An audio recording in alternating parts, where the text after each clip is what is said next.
I have those books in my library and many more. Many more.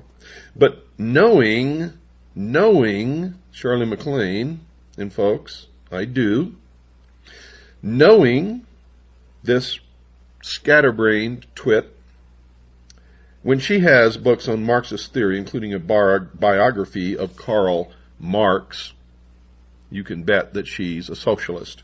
And of course she is. Parade magazine of December 18, 1988 had an article on Miss MacLaine in which it revealed that her den had lots of framed pictures. Shirley with communist Fidel Castro and with communist Nikita Khrushchev, amongst others. The magazine reported how Shirley and her lover, quote, talked about democratic socialist principles and how it was possible to have them both at the same time if the rich would only share their wealth more.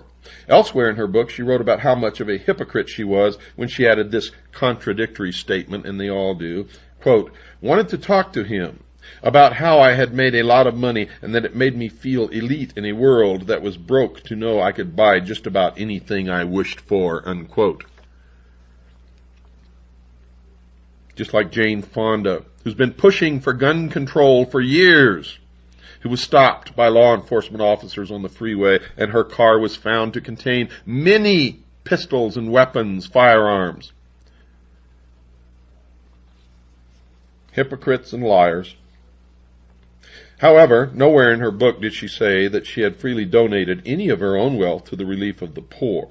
Apparently, she believes that the communist ideas about wealth sharing are acceptable only as long as she does not have to share her wealth like she wants the other rich to do.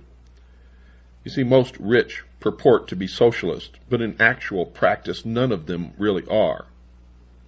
None of them would give away their wealth to the poor, ever.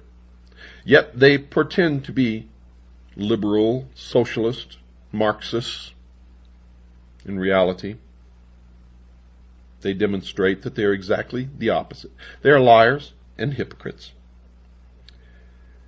For the whole communist socialist idea is for the little people, you and I, who are to be their slaves in the New World Order. Miss MacLaine has since gone on a nationwide tour promoting her newfound religious views to the public. Newsweek magazine reported in 1987 that she had made a great deal of money explaining her new thoughts to others.